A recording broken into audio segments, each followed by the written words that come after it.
Keep your cards close to your chest. Don't tell the agent anything. You've no doubt heard this a lot, but is it really good advice?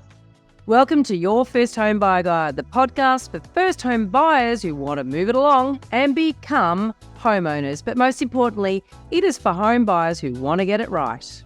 I'm Meighan and that was Veronica. We're both buyer's agents and probably old enough to be your mum. And that's a good thing because between us, we've got over 45 years experience to share with you and bucket loads of stories and avoidable mistakes. Together, we're going to make sure you get unbiased and real information you can rely on. We've got loads of free tips for you in this episode, and if you'd like more useful tools, head over to the website homebuyeracademy.com.au. There you'll get access to our free webinar, How to Buy Your First Home with the Right Amount of Debt. You'll also find the holy grail of home buying education, Your First Home Buyer Guide, the online course for people who want to be educated home buyers. We have created this for you to help you get on the right path to home ownership for your first home and beyond. But before we get into the interesting stuff in this week's episode, here's the boring bit, the disclaimer. You of course know that nothing in this podcast is to be taken as personal advice. We always recommend getting the advice of an expert in their field who takes the time to understand your personal situation. We've done our very best to ensure that the content is correct at the time of recording. Things change rapidly, so always check with the relevant government authority or your trusted advisors to get the most up-to-date information.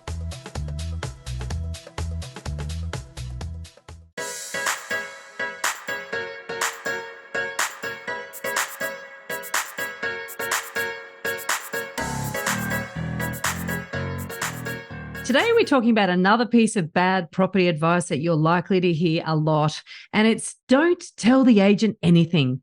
You know, we know it sounds sensible, but it can cause a lot of problems. But before we get into that, Meighan, behind her in the video, has a special house. What the hell is that? Well, I'm following on. Veronica, you introduced me to the OMG section of Airbnb and I just am having an absolute ball. This is a UFO that you can stay in the UK. I don't need to, but for many people, I'm sure it would be a blast. Boom, boom. It's a dad boom, joke. boom. Oh. All righty. Well, there's not much I can say about that, but if you're watching the video, we always encourage you to have a buy it as your first home. Little sneak peek on YouTube. Check it out, and let us know if you think you'd like to stay in something that looks like that with tiny little. Or send me your unusual cool home and we'll pop it in the background. Even better. Yeah, could have a competition. Anyway, let's think about that. There we go again. Yeah. Think about a competition. Got any ideas for competition? Send it through. All righty. Now, we get why it sounds logical to keep your cards close to your chest and not tell the agent anything that they may use against you.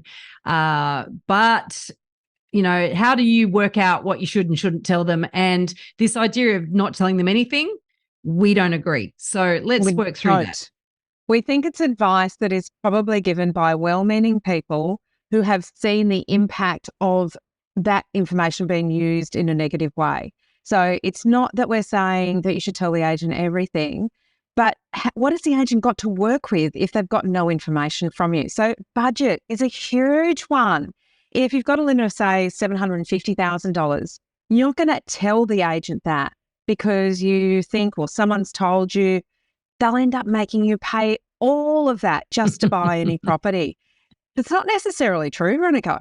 No, it isn't. And let's face it, good agents are pretty adept at getting intel from buyers anyway, right? Even if you don't tell them things, they've got a way of nutting out the stuff that's important to them. So if you think that just by not telling them your budget that you're somehow protecting yourself, well, you're not. And in reality, it's very important information you need to give them, and we'll explain why in a minute. But the minute that you make an offer on a place and you get outbid by somebody else, they're going to have intel on your budget. And the minute another agent says to you, oh, have you liked any properties? Have you missed out on anything? And you tell them the property that you just missed out on, they're going to have intel on your budget as well. So it's amazing. It's easy for them to get that information from you. You may as well just cut to the chase and tell them what you can spend up to so that they can share appropriate new listings with you. Yeah, I like that one, Veronica. So often what we do in our buyer's agency business when we're talking around a person's budget, because we're not going to say, you know, they've got X amount of dollars to spend. It's just not the right way to kind of put it. what we say is, well, they actually really like that house that sold in X street, and the agent will know what it's sold for. And if that was available when they were ready to purchase, that is the type of property that they would buy. So if something like that comes up again, please talk to us about it. Now, what that's doing is setting a broad range and some broad information about what the buyer's looking for to give them some guidance on what to talk to us about. So we're not saying that they've got more to spend. We're not saying they've got less to spend. We're simply saying if that came up again and was available for the same sort of money, that's the sort of thing we're looking for. So it gives them something to anchor to without you being really precise about how much you've got to spend. Because you want to hear, as you said, you want to hear about things they've got coming up before they hit the market if possible. Yeah. I mean, and this is the thing that agents, they don't have much patience for buyers who try to play games with them either. They're like, oh, whatever. Like, unless There's it's enough.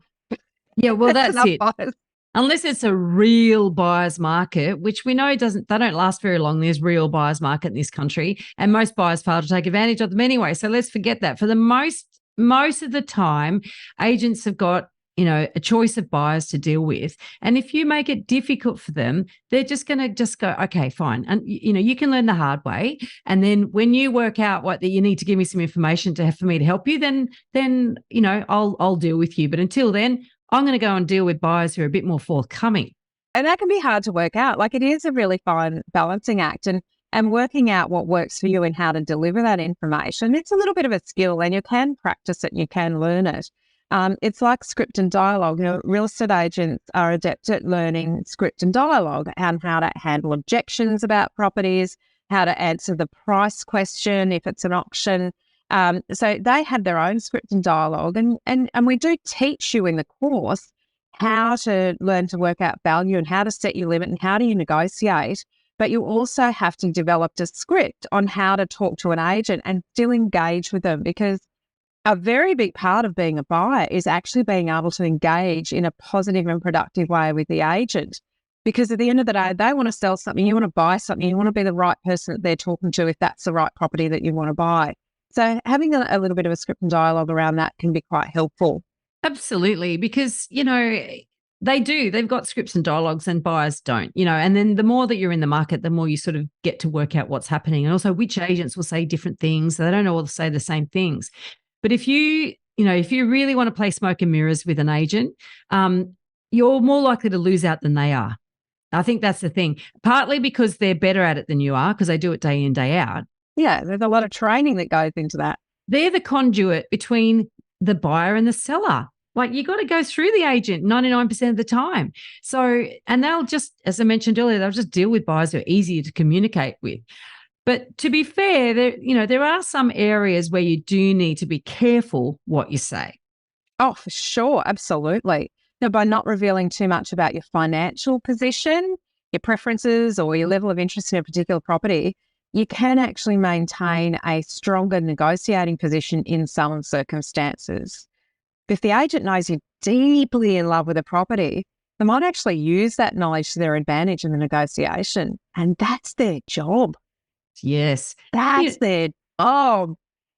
They got their antenna going off, waiting for the buyer is so desperately fallen in love with the property. So you got to find a way to actually, I guess, not communicate that sort of stuff. And this is the thing that often buyers do that totally unconsciously, right? They think that I didn't tell them how much I had to pay, but the fact is that you're at every open house, you're sitting in the lounge and glaring at other buyers, like you're doing these sort of things, like you're giving them heaps of signals.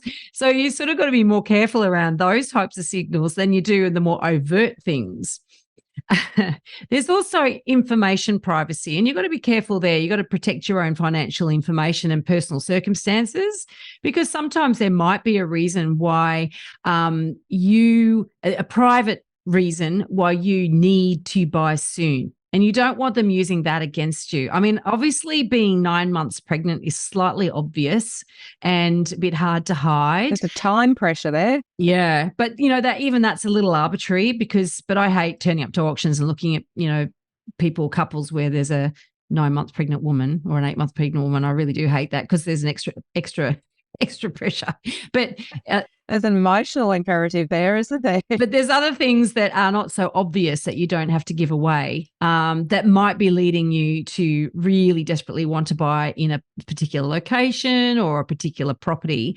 And they're the sorts of things that you don't have to disclose to the agent.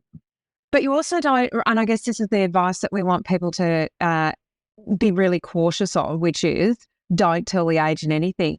You actually do want to create an emotional connection if you can, firstly with the agent, and then for the agent to create that emotional connection potentially with the seller. This is particularly an important strategy in a private negotiation as opposed to an auction where really you're up against the other buyers. So there's not a lot that an emotional connection can do. But, certainly I've seen circumstances where there has been some sort of connection that's been made, whether it's an old school tie with, where people went to school, or whether it was, it was a divorce sale and there's a divorcee wanting to buy. There can be sometimes some value in sharing a little bit of information that actually shows you as a person who wants to take their house and turn it into another home and a family. So it's not just about saying don't give all the information to the agent. Sometimes there is value in sharing something that helps people see you as someone different to the other buyers. It's all about being strategic. And the thing too is that I've often come across buyers who then want to share everything, some big sob story, and it's like it doesn't relate to the vendor. I mean, the vendor may sympathize with you, but it is not going to connect. So just because you've got a sob story doesn't mean that that's going to work in every situation. But if there is a connection, as Meighan is saying, so it's being judicious with your sharing and being, as I said, strategic about it. So, there's things to keep to yourself because they will be used against you. And there's other things that potentially could be an advantage. So being aware of that. I think too that, you've got to avoid pressure. Let's face it. So any ammunition, I guess, that you're giving that agent where they are able to apply pressure to you or on you is something that you want to avoid, right? And so emotions, we all have them, and a lot of people like to fool themselves that they don't have emotions when it comes to buying property, but we all do. And, just by being a little bit guarded, a little bit, treating your emotions, I guess, with some respect, and you're less likely to have the agents work on those emotions to try to manipulate you or pressure you to make a decision. So I think it's just important just to treat your own emotions with respect, recognize that they're there, just respect them. And put them in a box sometimes, as I say to my children, sometimes. And I don't mean emotionally pushing things down and closing the drawer.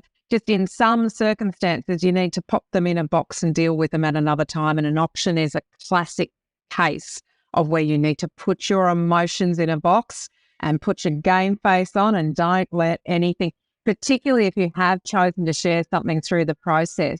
And an agent's job and an auctioneer's job is to actually work the crowd to get the best price for the seller under those auction conditions. What you want to do is make sure that you're popping anything that might impact you and make you change your direction or increase your set limit. You want to put that aside and just say, that is not part of who I am today. This is who I am. I've got my limit. This is my bid strategy. This is how I'm going to respond to things. Everything else is just like a Teflon coat and it's going to come off me. Now, how hard is that to do when you don't do it every day, Veronica? You and I, we do this every week. That's a really hard skill to master because you want to be both, you don't want to put the owner offside during that process. Imagine if you're standing there like a robot and the owner goes, geez, I don't want to sell those people. Let's not engage with them after the auction. You've got to be careful about that. It's funny though. Most owners don't watch auctions though, do they? When they're inside hiding, peeking through a lace curtain. Yeah. All right. So where it can be a bad advice to avoid telling the agents anything, right, is where you're avoiding giving them clarity, right? If you, as we mentioned earlier, if you do not communicate your needs and preferences clearly, the agent might show you properties that don't align with what you're after, and it will just waste your time and theirs. It's frustrating too. Oh, it's annoying, and you'll get the reputation of being a time waster, and then they'll stop giving you any information. Yeah, and you don't want that. Don't close the lines of communication, particularly if you want to buy in a little pocket, a specialised area, suburb, or a particular pocket. If you want to buy in those areas, you'll probably find that you're coming across similar agents all the time. They tend to have a patch that they work in. So if you're really closed with all of the agents in the areas that you want to buy in, and they don't see you as a genuine buyer because you're not giving them anything, then you're kind of closing yourself off to all of those opportunities that might come up in that patch through those agents. And it's only a new agent that comes in that goes, oh, well, you're a new buyer. And if you close those up again, it's almost like shutting the doors to the opportunities that might be there. And let me tell you, I've been a sales agent. I know that you get to know those buyers by name, the problem buyers. And everyone in the office knows who those problem buyers are. Oh, don't take them seriously because, I had them on this property and that property and they were total time waster, blah, blah, blah, or they're just a nightmare to deal with. So you do start to get tarred with a brush and you do not want that, right? No, and you don't want to miss potential deals. You don't want to miss the unicorn. And we talk about the unicorn. It does exist for people, right? It's not, we're not talking about that the property that is completely unrealistic. It's the one that is right for you in the right position at the right price with the right features. You want to make sure that you're across all of those things, because if something comes onto the market or there's a seller who's really ready and willing to negotiate, you want to be the one that the agent thinks of. Oh, yes, absolutely. So it's about being front of mind. And that sort of leads to building trust, so giving a little bit of information, enough to make their job easier in terms of them giving you the information you want. This is all about, give and take, right? A good real estate agent will be an ally in your home buying process, right? So by establishing a relationship based on the appropriate amount of transparency, right, and trust, you might find that they're actually more willing to go the extra mile for you as well. And when it comes to that final negotiation, where it's like, okay, if there are more than one buyer, or is more than one buyer interested in a property, there are some times, as Meighan was saying before, that the agent actually pitches one buyer as a better buyer for the house. And amazingly enough, it does happen. Not every time, and it's probably not even the majority of times in a private treaty negotiation, but enough times to be significant that the agent has some sway over who the vendor really feels positive about negotiating with, right? So, and this is particularly if there's conditions, Veronica. If there's conditions on a contract and the agent knows something about you that you've revealed to them through the process that will help the owner feel more sure about, so for example, subject to finance approval. If there's a condition on a contract, let's say Queensland, and it's subject to finance approval, and you've told them, we have been to a broker, that broker has got formal pre-approval for us. We know that at this price, we can move forward confidently as long as the valuation stacks up. Now, that's a valuable piece of information for the agent to be able to share with the owner. If you've got two offers that are both subject to finance approval, but the other people haven't got finance approval, or they haven't shared that information with the agent. And that's it's the a thing. Massive differentiator. Exactly right. If they haven't shared the information, I can't tell you as buyer's agents the amount of times that we have got the inside running on a property purely because we know how to work with the agent, and some other buyer has just annoyed them. It really got under their skin. And typically the sort of buyer that says, don't tell the agent anything, you can't show your cards, keep them close to your chest and all that sort of stuff. That type of buyer typically is the one that agents hate. And it's not because they don't give information, it's because they're difficult to deal with. Yeah. Yes. It's just another business relationship. You've got to remember that. The relationship with an agent is a business relationship, but the relationship between the owner and their property is a somewhat emotional one. So you're dealing with two really different emotional states. So we're going very deep into property psychology here, which you and I absolutely love. And we do go into this in the course. But it is about finding that right balance between that business relationship and that emotional connection. So, I think you're right.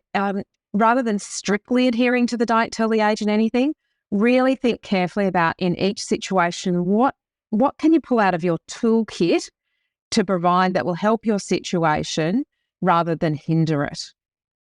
100%. So, I mean, you just have to exercise discretion and be strategic about what you disclose. It's really important you find a balance between being open about your needs and preferences whilst also maintaining your negotiation leverage.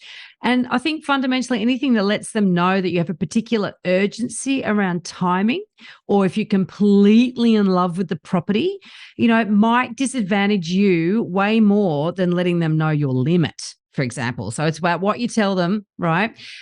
Because they will use that knowledge to help you part with your money. So you just be judicious and just remember that they are not the enemy. Don't trust them 100%, but you just can't look at them as the total enemy. You'll never get anywhere.